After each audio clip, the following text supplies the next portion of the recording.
Thanks for that, Brendan. Next, we're going to have Adam Lenz and Blake Gershap come up and talk about the City of Richmond's participation in the BayREN ZNE Technical Assistance Program. Adam Lenz serves as Richmond Sustainability Coordinator and Environmental Manager in the Richmond City Manager's Office. He graduated from Ohio University with a BS in Chemistry and a BA in Economics. His primary responsibilities include oversight and project management of the city's greenhouse gas reduction programs. And Blake helps manage the BayREN ZNE Technical Assistance Program. He works in BNVGL Sustainable Buildings and Communities team and has been saving energy in buildings for 11 years across 5 continents. Please make your way up to the stage, Adam. And Blake, are you coming at the same time? Okay. Thank you.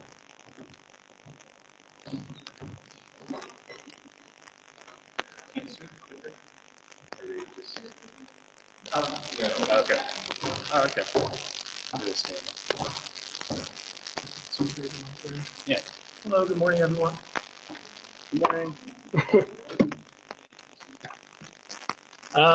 Here's the agenda for this little hour, 45-minute session here. We're going to go kind of over the ZNE Technical Assistance Program really quick, which has been going on for about 15 months. Then we're going to do an overview of the Richmond Public Works Project, deep dive into the Richmond project, and then some lessons learned and questions at the end. The ZNE Technical Assistance Program offers free technical assistance for a municipal building looking to go ZNE within the BayREN community. These are some of the cities we've worked with, and I must say I love the logos of most of these cities. I'm a big fan of trees, so big fan of these logos. Basically, it offers free access to ZNE energy assistance, which could be really expensive. And sometimes you can't fit in on a project. It could cost 20 on a giant project, 200,000 or something. Here's an example of one project. Hayward was brought up earlier by Brendan. This is a portfolio analysis. That's something we can offer. City Council is looking into whether they should pass a zero net energy ordinance for all their municipal facilities, new and existing, by 2025. They've been doing really well already. Here's where they were, kind of along with the biogas cogen they installed and some big solar farms. And then we basically analyzed what they would need to do and whether they had capacity to make it to zero net energy. They have more than 13 gigawatt hours of solar potential available. Our airport's a big opportunity there. LED retrofits and other energy efficiency can help them get there, but solar will be a large part of the push. So it was important for City Council to know what that cost would be associated before they pass the ordinance. We also look into deep energy retrofits a lot. This is a piece of analysis on Berkeley Live Oak Recreation Center. What you're looking at here is, I don't know, raise your hand if you've dealt with levelized cost of energy before.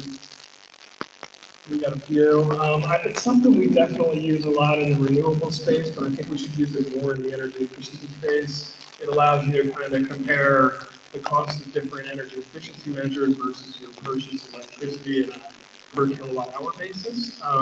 What you're seeing here is a trend that solar is starting to be a little bit less expensive than other energy efficiency measures, which is a big shift in how we might choose to do things.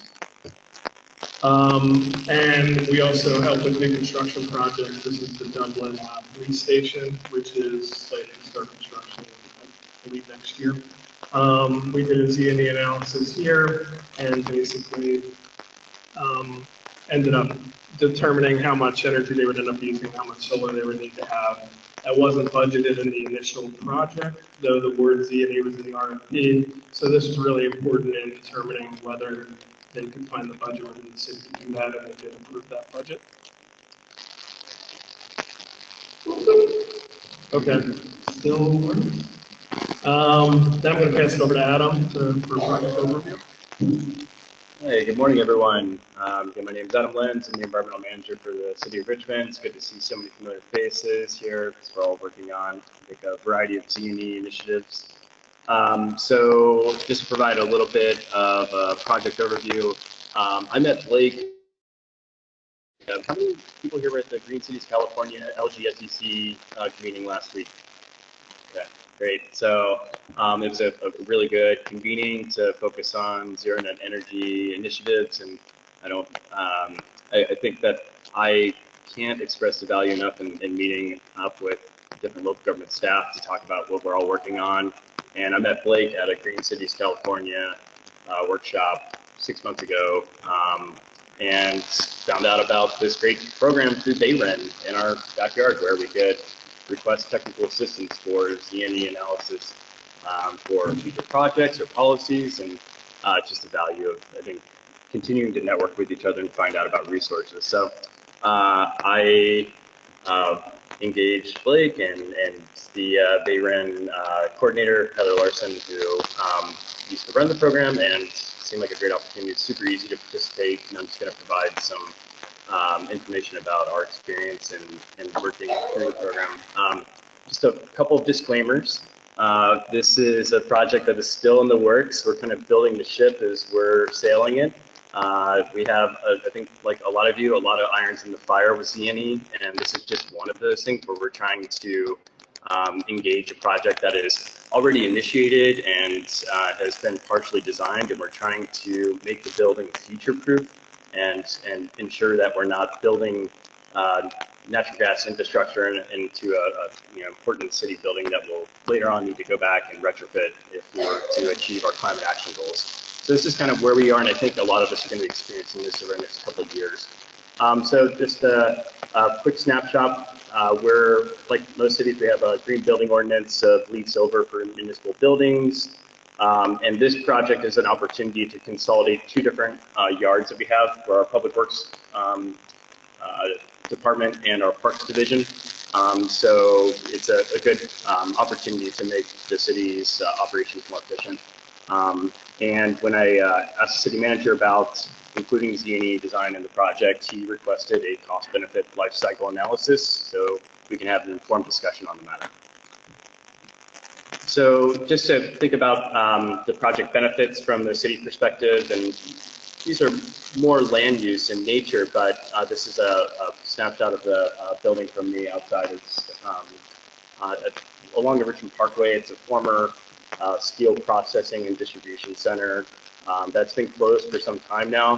The facility was offered to the city back when we had redevelopment agencies, I think for $1, and the city passed up on it because it had a lot of environmental remediation to undertake. So it just seemed like more of a liability than an opportunity at that time. So it has since been sold to a third-party developer who has done some previous work in Richmond. Mainly their project is the Craneway Pavilion. Who's been to the Craneway Pavilion? All right, great. It's like Richmond's coolest building. It's on our shoreline. We have an awesome 3rd of July fireworks show there where you can go see the Oakland Symphony play and old historic Ford warehouse building. It's a really remarkable place that I encourage you all to check out. It's also where the Rosie the Riveter National Park is, just a good Richmond plug. So this building is zoned for live workspace or a municipal corporation yard. So the possibilities right now are becoming something like Amsteel in Oakland, or where a lot of Burning Man artists are, or the Public Works facility for the city, or some other municipal entity.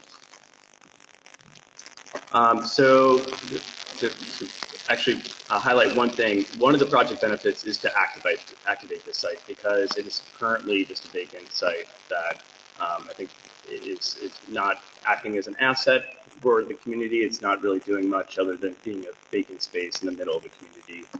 So we need to make sure that we're using our land efficiently, and this is an opportunity to do that. So project benefit number 2, our current parks yard is in one of the city's heritage parks. It's the park where you look up old historic photos and kind of dream about what the park used to be like. And there's the old aviary and old train that went through the park. And there's a lot of interest in returning that park to its glory days. This is a cool skateboard park that was recently installed in one of the park sections, but the park yard is there, and it wasn't originally designed to be there. So it's an opportunity to return that land back to parkland and help connect the park with other greenways, and there's a pedestrian walkway and things like that that are now disconnected.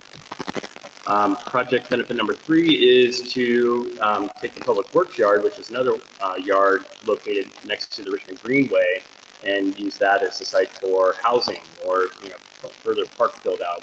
Richmond has a really nice opportunity to continue to build out the Greenway, which is an old railway line that's now just a span of parks that is woven through the community. And we're seeing some housing projects pop up on it, and that's another opportunity to build housing around active transportation zones. So this is a recently completed senior housing project, and there's a lot of really impassioned community-based organizations that are building out the park space in the photos below. And just to provide a little bit of a Calvin virus screen context, we're pretty dialed into Calvin virus screen and a lot of health metrics. The city does look at initiatives and policies through a prism of health.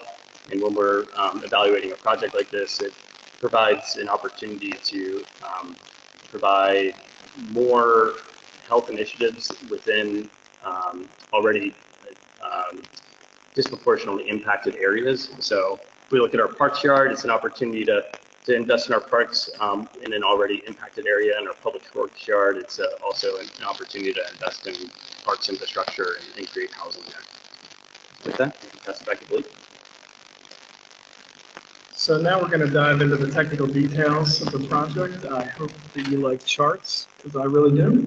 There's going to be a lot of them. So this is kind of where the project started. Basically, the idea was that there was going to be a net zero had been passed around, and it's kind of a contractor-driven project. A 250 kW PV system had been sized based on just picking an area of the roof, and that's how much solar would fit there. The existing energy use of the 2 facilities that are going to be housed in this warehouse is at the top. As you can see, it's mostly, as you can see, a lot of it's natural gas, and about half is electricity as well. The new lighting load is going to be all LED, was vastly reduced. I don't have the old lighting load in there, but it's going to be a significant reduction. But what you can see is that a 250 kilowatt PV system can't really offset and zero out the existing energy. So what we needed to do was kind of figure out how big that PV system would need to be and whether we could reduce energy use elsewhere. When I initiated the project, put a 500 kW PV system on there just to kind of show them the scale. Then we pulled together and did an energy simulation. This is inside a software called IDS, which is my favorite energy simulation software, to kind of look through some of our energy efficiency measures. How's this mic working out? Me up and down? How about out here? Who knows? All right. Hello? You guys hear me on this? Hello?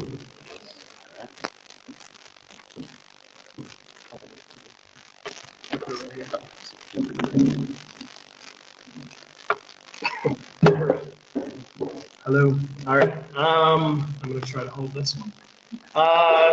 So we're going to go through some of the energy efficiency measures. It's a warehouse type space, so these are not extreme chilled beam type technologies. First, there's very little heat. There's very little hot water demand in this facility. I'm not going to show you charts about the heat pump hot water system. They don't use a lot of water. Heat pump hot water makes a lot of sense here. They should just do it.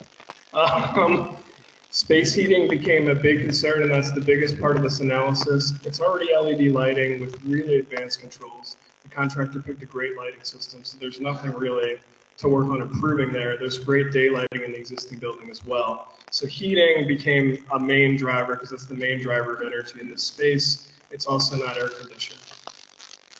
We looked at 3 different heating systems. In the middle, you have a Resner furnace, which is what was recommended and what you see in almost every warehouse. It's a gas-fired furnace. They're inexpensive. They also happen to be the least efficient heating system I could think of, and I looked up wood stoves today just to compare. That's just because they're 80% efficient because those are furnaces. Then at the top right, we have Radiant. This is kind of like what you see in an outdoor restaurant, except the electric version. And then in the bottom left, what the contractor called dual packs. This is a packaged heat pump. That goes to show that in the HVAC industry, there's so many different terms for the same piece of equipment. So you'll see dual packs throughout here, which I had never heard before, but I wanted to speak in their language. Heat pump is probably what you should think when you read that. I'm going to jump to envelope measures, but we looked at them for each piece of equipment. And I apologize for the text issue there. I'm not sure why. So first we looked at insulation. They were planning on not insulating the building, which is a strange choice, especially because it had holes in it. So we wanted to see if insulation was worth doing, which helps take care of the holes while you're doing it, because you need something to attach it to. This is the projected energy use of the gas furnace based on our simulation, radiant electric, and the heat pump system. And then next you'll see the energy use reduction from adding insulation to something that started at just metal, just sheet metal. So you get a really large gain out of very little insulation. We recommend it here 1.5 inches of rigid continuous because you're starting with nothing.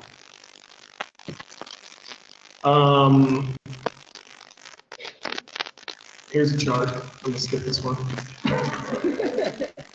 So now we're looking at, this is the 3 different systems compared against each other. What you'll see is that the gas furnace has the highest annual energy use in BTUs, but it does not have the highest cost because gas is inexpensive as compared to electricity. And then your heat pumps will have the lowest cost, or the lowest operating cost and energy usage. Maybe that's a choice. And I'll get into the pricing of that in a second. Then we're going to jump into renewables. Since Adam had chosen and the city of Richmond to go zero net energy, that completely flips the economics equation on its head. So it changes the game entirely, and it's really important to know that as we move into the future, you have to consider a lot of upstream costs, especially renewables, when you're doing this kind of analysis, which is different than before, when the idea is that the gas system is just cheap to operate and cheap to install, so it's less expensive. So here's an example. When you were sizing the solar PV system, for the gas furnace system, we would need 720 kilowatts of photovoltaics. Lighting and plug load is yellow, and then the PV associated with the heating system is in red there. When we move down to radiant electric, the PV system is still dominated by the heating load, but it's a little bit lower. As you can imagine, there's vast energy savings downsizing that PV system. And then finally, when you move to a heat pump system, you can have a lot of extra savings there on your PV. So the top colors here which change are the solar required for the heating system. Now, when we get into the initial cost of the system, we're not just thinking about the cost of the heating system, we're also thinking of the cost of power of the heating system. On the left, we have our gas furnace, which has the lowest capital cost, but that's not quite as important because it's trumped by the solar cost.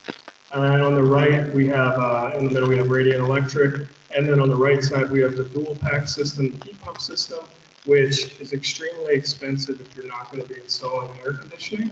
We use the contractor's pricing, which I consider to be a little high, but that's all I can use. And you know, the capital cost probably isn't going to make sense in this system, which we look at too in the life cycle analysis later. And then when you come to annual operating costs, which is the other part of the equation, thinking of solar is important there. Obviously, you can't use solar to offset your gas load through net energy metering. So your savings for the solar that powers the gas system is lower than your savings that powers an electrical system because you're saving essentially wholesale costs versus retail costs. I'm sorry if this is too wonky, but you've bought it.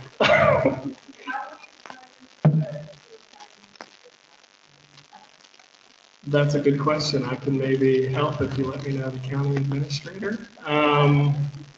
Give me yeah.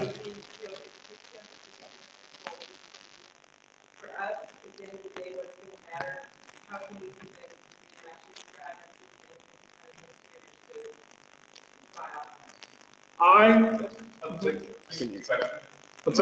So the question is, how do we, this is a really technical, wonky analysis, and I'm lucky to be in a room with smart people who really care, but when I'm talking to a county administrator who's also smart but might not know so much about this topic, how do we convince them about this really hard to explain thing? I think it's here in capital costs. Everybody can buy into capital cost. It's a little harder to explain the ongoing energy cost piece, especially when there's all these weird economic variables and subsidies hidden in there. So that's the first thing I would tackle. And I also think the question was more for the audience than me, probably. So sorry to just answer. Do you have an answer there? I'll follow up at the end with the response to that. All right. Yeah. That's a good question. I think the big one. So what you see here is that your annual operating costs are the highest with the radiant electric system before you consider the benefit of the solar and the issues with net metering on the gas side. After you include that, the yellow is the actual annual operating costs when it's a solar powered heating system. And then this is the last slide on the analysis of the last graph you'll have to sit through. Here's your life cycle cost analysis, basically annual cost by year of each system. Heat pumps tend to take, this doesn't include the capital cost, that's a hard to read graph. But what you see is the heat pump system, because it has a shorter life, tends to really take a hit there. And your radiant system happen to be the best life cycle cost, entirely because they chose to go ZNE. If you don't choose to go ZNE, that's not true. I don't want to pass it off. Lessons learned. All right, thanks, Blake. So to maybe answer Jody's question about how you communicate these things to a county administrator, we're going through that process right now with the city manager and the development team. That again was already underway when we said, stop, don't install natural gas, let's take a look at this and follow the city manager's request to get a cost benefit life cycle analysis on this before we make any more investments in this building and kind of decide the fate of the building. So lessons learned, if you can work with your real estate or development staff early on, just include it in the RFP. You know, that's, I guess, the silver bullet and really easy. So that's pretty self-explanatory, but it's important that you are engaging your planning staff and working with folks that have the ability to incorporate those expectations early on. I do think that a lot of us are going to be coming in midstream for projects now and trying to improve them. Unless you have a ZNE ordinance on the books, it's still going to be, I think, this kind of process for the next 5 years or so until it seems to be the standard of building.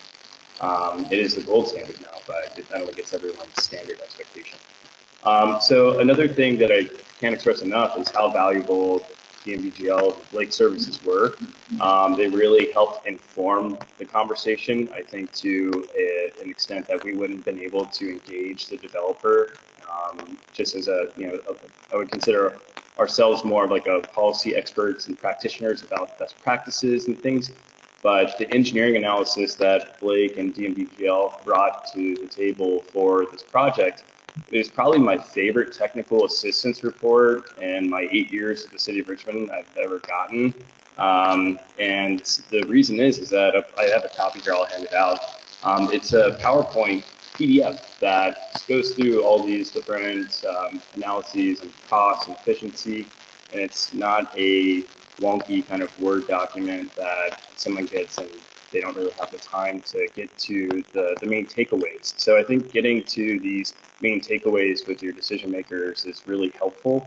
And if you have someone building or helping design a building, you want to make it future proof, and you don't want to enlist the services of someone that doesn't really know what they're building, and you want to have like a that caliber of an engineering analysis on your building. So that is my recommendation on the process. Another just takeaway that I think both Blake and I experience in engaging the developer is you need to include the life cycle cost in the analysis. You're never going to outcompete these natural gas heaters for the installation costs. If you just type in Resner heater in Google, you'll find these things cost between $1,000 and $2,000 depending on how many BTUs you want it to pump out, and you're just not going to be able to compete with that. With a heat pump fuel pack, for instance, I think those were around $1 million or something. Yeah, so they're just really expensive. They're much more efficient. So you have to include a life cycle cost analysis with solar and everything to make it pencil and make that case. And for the life cycle costs, looking at solar now, it's just extraordinarily cheap. We're hosting a SunShares residential workshop tomorrow evening. I was looking at the bids yesterday that it's looking at $3 a watt for residential right now. And I remember working on this stuff 8 years ago and it was $8 or $9 a watt. So it's a third of what it was 8 years ago. Another thing I thought was interesting was when we were touring the site, we noticed that there was already some electrical relics of the previous heating system that was there maybe in the 1950s, but it was a electric resistance heating system that was no longer present, but you could tell that that was something that was there. And I think natural gas has just become the standard expectation for heating for a lot of developers. So trying to point to other examples where electricity was used as the energy source for heat is going to be important. And these are developers too that they've done marquee buildings in Richmond, like you said, the Greenway Pavilion. They're also, how many of you know the Kaiser Building in Lake Merritt? It's that big, beautiful auditorium at the west end of Lake Merritt. So these guys are like the historic building developers, and they're really smart. But I think their expectations are, when they start a project, is we're going to build a really nice building and do it right. But they're still thinking with natural gas. So I think we have a lot of work to do with changing that discussion to have electricity simplified. And I think that is it. So if you guys have any questions, we have